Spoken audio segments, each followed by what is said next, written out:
Sejam bem-vindos àquele que é o programa mais confiável da internet brasileira. Nesse vídeo tu não vai ouvir que tudo é bom, tudo é excelente, olha só, que coisa maravilhosa que vai ficar na tua estante. Mas ironicamente, a gente vai começar com algo que talvez realmente fique bonito na estante. Particularmente, tá? Acho brega, não acho bonito, mas sim, DC de Ouro sai essa semana pela Panini. É o volume dedicado ao Superman, né? Aproveitando aí o hype do filme, né? A editora mais ou menos aí conseguiu bater com a estreia. E bom, nesse momento vocês estão vendo um vídeo diretamente do Samir Naliato, né? Do Instagram dele, editor da Panini, onde dá pra ver então os detalhes sobre o DC de Ouro, né? A primeira edição, vocês sabem que em setembro vai ter a mesma proposta, só que pro Batman. Ok, mas qual é essa proposta, né?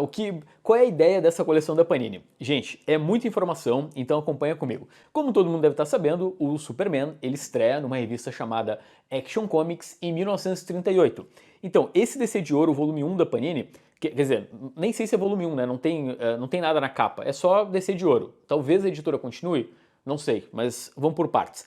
Vai pegar então Action Comics 1 até o número 19, mais Superman de 1 a 3, porque sim, depois ele ganha o personagem ganha uma segunda revista, um ano depois, né, em 1939. Praticamente todas as histórias desse encadernado são do Jerry Siegel com o Joe Shuster, ou seja, os criadores do Homem de Aço, e galera, vocês vão ver que são histórias diferentes do que a gente está acostumado hoje em dia. Para quem não sabe, lá no começo de tudo, o Superman ele era um herói muito mais social. Nesse encadenado tem, por exemplo, Superman e os Arranha-Céus, que é o Super, investigando uma empresa de construção civil em que os operários estão morrendo na construção de um edifício.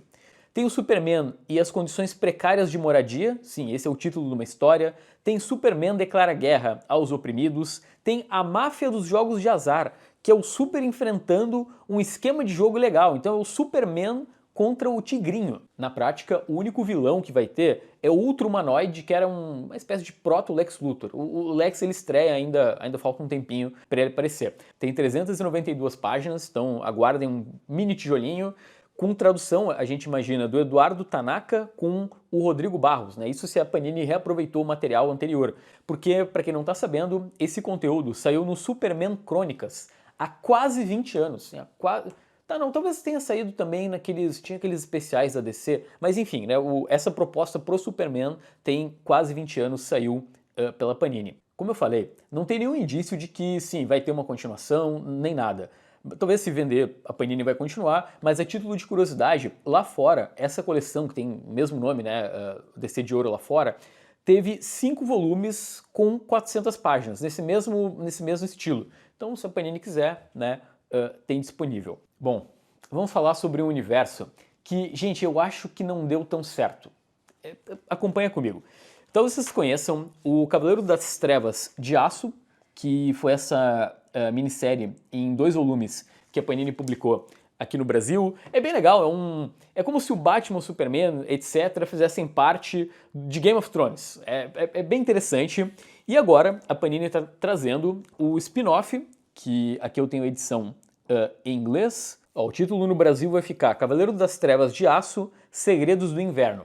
Bom, a ideia aqui é expandir esse conceito, aí o Exterminador vai ser um guerreiro viking, por exemplo. O que é esquisito e realmente me desmotiva muito a continuar acompanhando é que a equipe criativa original não volta, que é o Tom Taylor e Yasmine Putri. Eu espero ter pronunciado corretamente. Aqui, na verdade, vai ter o Jay Christophe e o Tirso Cons. Sei lá, por que não manter a mesma equipe? Porque a ideia é boa, né? Vai ter também o Mãos do Pântano aqui, além do próprio Exterminador. Gente, eu pretendo ler porque eu gosto de quadrinhos de Viking.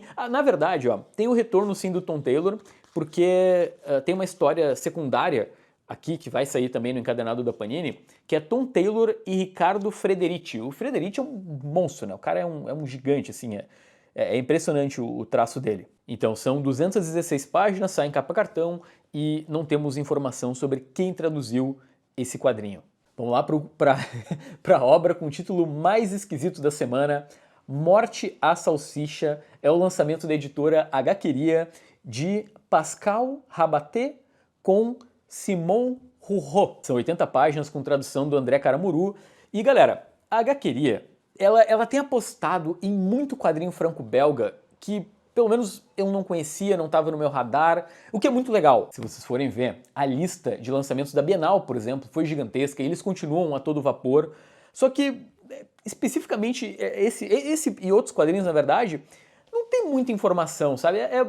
É complicado. A gente foi atrás, claro, né? A gente correu atrás das informações do lançamento gringo lá da França, né? Ou seja, o lançamento original em 2013, e descobrimos o seguinte: é a história de um açougueiro numa cidadezinha da França que descobre que está sendo corneado pela mulher com um amigo e resolve se vingar do amigo. E como ele é fã de quadrinhos, a vingança dele é inspirada numa HQ. Só que aí, de novo, a gente entra naquilo que eu comentei, né? Então, é um quadrinho baseado numa HQ franco-belga que o brasileiro nunca viu. E isso não foi contextualizado.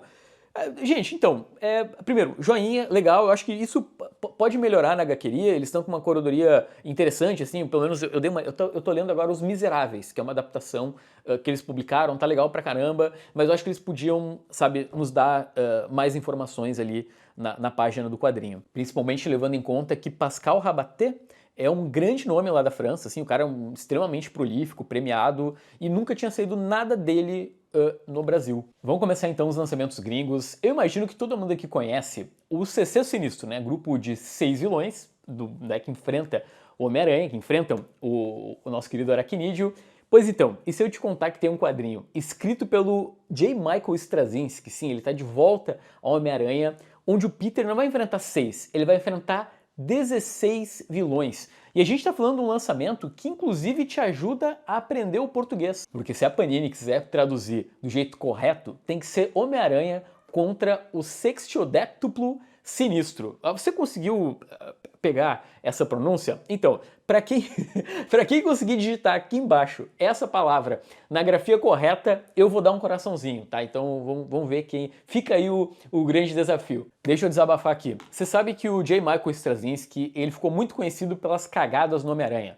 Tem, bom, acho que o mais famoso de todos é Um Dia a Mais, lá quando teve a cronologia do Homem-Aranha, de certa forma, na verdade, na prática, sofreu um retcon, acabou o casamento com a Mary Jane, mas isso não foi bem culpa dos Straczynski, foi mais uma manobra editorial da Marvel, teve coisas que ele nem escreveu, mas tem também Os Pecados do Pai, com desenhos do Mike Deodato, que é conhecida, assim, de longe como uma das piores histórias de todos os tempos do Homem-Aranha. Mas, galera, se parar pra pensar mesmo na fase do Straczynski e a contribuição dele pro Peter, pô, a fase como um todo é muito boa, toda a parte ali da Guerra Civil, tá, tudo bem, tem aquela ideia besta, né, dele ter os poderes dos totens, mas até o gibi é divertido. Enfim, o que eu quero dizer aqui é que se tem J. Michael Straczynski fazendo Homem-Aranha, eu tô lá para ler, então eu perdoo, a culpa é da editorial da Marvel, não do cara. Mas então, é Phil Noto desenhando, joinha, amo o Phil Noto, e só para complementar, vai ter uma minissérie chamada Spider-Man Torn, que também é escrita pelo Straczynski em outubro, com desenhos do Pepe Pérez. Lerei. Chegou aquele momento mágico do programa onde a gente manda um sonoro chupa Estados Unidos por conta de Happy Endings da Lucy Brion, que agora está sendo publicado por lá, mas já saiu, né, é um lançamento desse ano aqui do Brasil, saiu há alguns meses no Catarse pela editora Risco. Vocês estão entendendo que legal? Cada vez mais a gente tem acesso a esses materiais antes, inclusive, né, do que vai virar tendência lá fora. A Lucy Brion é uma autora, então, francesa, a mesma de Ladras, também saiu pela Risco, né, um quadrinho bem elogiado do ano passado, e o Happy Endings vai ser uma coletânea de histórias curtas da autora, e todas elas com, né, como dá pra ver pela capa, finais felizes. Como eu falei, então, são várias histórias. A principal delas, então, é essa da capa, onde 2 agentes de uma organização que controla problemas de viagem no tempo vão parar no balneário, resolvem desistir do trabalho e viram cabeleireiros. Veja só, a Brion tem esse traço de mangá, manda muito bem nas invenções narrativas que ela faz, e são histórias engraçadas, com boas sacadas e personagens muito bons. Então são 168 páginas, a edição ela tem orelhas, veja só, tradução do meu querido redator Érico Assis. Tá, atenção, alerta de gibizão, estamos falando de uma obra do Garth Ennis, que, bom, se chama The War. Você sabe que o Ennis, ele é um cara que, ele manda... Ele tem quadrinhos muito bons, né, bom, autor de Preacher, Hellblazer, etc, The Boys. Ele tem quadrinhos muito bons, ele tem quadrinhos muito ruins, e tem quadrinhos péssimos. Porém, se tem algo que Garth Ennis domina muito bem, é a arte de escrever histórias de guerra. Aqui a gente está falando de uma colaboração dele com a Becky Cloonan, que é uma grande desenhista. Pois então, The War está saindo essa semana, a primeira edição é uma minissérie em 3 partes pela Boom Studios e é um material que já saiu numa antologia chamada Hello Darkness. Galera, como eu falei no começo do vídeo, esse é o programinha mais confiável que você pode seguir. Nosso querido redator Érico Assis já leu a antologia Hello Darkness, então ele tem condições de justamente recomendar o The War. Então, aqui a gente acompanha o que seria uma terceira guerra mundial nos dias de hoje. Imagina tu, teus amigos, levando uma vida tranquila, saindo para beber, reclamando de pagar boleto, e aí de repente começa um bombardeio, sei lá, Rússia e Ucrânia, Israel atacou o Irã, uma loucura, e começa a cair bomba pelo planeta e tem um blackout. E é claro que o teu objetivo é procurar abrigo, ajudar a tua família. Então é isso, é uma história que vai para um lado mais dark sobre se a guerra que a gente está esperando que deve acontecer, espero que não aconteça, mas talvez, acontecesse de verdade. Como vocês sabem, agora é o momento das rapidinhas, tem primeiro as rapidinhas nacionais, depois as gringas, mas galera, não tem listão da Panini, tá? E tá tudo bem. Às vezes não tem listão. E vamos lá. Parênteses aqui rapidão. As listas que a gente traz da Panini, elas são fidedignas, né, ao que realmente vai ser publicado, porque a gente pega através da Panini Point, aqui do Rio Grande do Sul, né, eu converso com a galera, então é isso, só acho que eu nunca falei isso, mas sim, a nossa lista ela não é uma previsão mais, isso já tem, sei lá, 6 meses. Vamos lá, Eternauta, segunda parte, Osterheld e Francisco Solano Lopes, pelo Pipoque Nanquim, tradução da Letícia Ribeiro Carvalho, a única continuação desse quadrinho com a equipe original. Tem também Saga Volume 12, lançamento da Devir, que está colado com os Estados Unidos, Brian K. Vaughan, Fiona Staples e tradução do Marquito Maia. A única má notícia é que agora a gente vai ter que esperar um ano aí até a série voltar lá na gringa. Sala de Aula Deriva, Volume 2, do Casou o Mês, tradução do Arnaldo Oca. Gente, isso é maravilhoso, é o volume 2, leiam. Se você não leu o volume 1, você gosta de Junji Ito, Uzumaki, grandes publicações, né, de terror, mangá, leia, confia, é incrível. Maiara Annabelle, Conflitos Internos, edição número 2, Gibi Nacional, do Pablo Casado e do Thales Rodrigues, sai pela Conrad. Tem Um Certo Cervantes, álbum francês, do Christian Lacks, sai pela editora Haqueria, com tradução da Carol Cofield. Ao mesmo tempo tem a nova fase dos X-Men, Renascido das Cinzas. Sim, essa é a grande mudança da Panini, com as mensais com 48 páginas. Bom, o que eu vou falar, gente? Eu não tô empolgado, tá? Se vocês forem ver os reviews lá fora, as vendas, eu vou comentar mais isso em breve aqui no canal. Eu detesto julgar quadrinhos sem ler, mas eu realmente não tô empolgado. Lançamentos lá da gringa, começando com Superman, de Philip Kennedy Johnson, fase excelente, que merecia ser muito mais comentada. Lembrando que nesse volume, além da saga do Philip Kennedy Johnson, tem também o Superman e Authority por Grant Morrison e Michael Janin. Tem o Legado de Júpiter com a 6ª e última coletânea. E aqui eu acho que eu tenho uma má notícia para o leitor brasileiro. Aparentemente, a Panini não publica mais material do Miller Worlds. Então assim, a série da Netflix deu errado, o Frank White ele não desenha essas edições e ao mesmo tempo não temos previsão de sair no Brasil. Eita. Eu acho que o Mark Miller ele não soube a hora de parar com o Legado de Júpiter. Para terminar, tem o que aconteceria se o Pateta virasse o Homem-Aranha. Bom, os autores são italianos e, gente, esse é o tipo de história que a gente está esperando há muito tempo, né? Desde que a Disney comprou a Marvel, a gente quer ver algo assim acontecendo. Espero que a Panini traga o quanto antes aqui pro Brasil. Gente, era isso. Vocês já apertaram o botão do like, isso ajuda muito. Esse é um programa de utilidade pública do Dois Quadrinhos, então muito obrigado por assistir, fiquem atentos no canal. Ó, se você não fez, eu vou pedir algo que eu acho que eu nunca pedi em 12 anos de Dois Quadrinhos.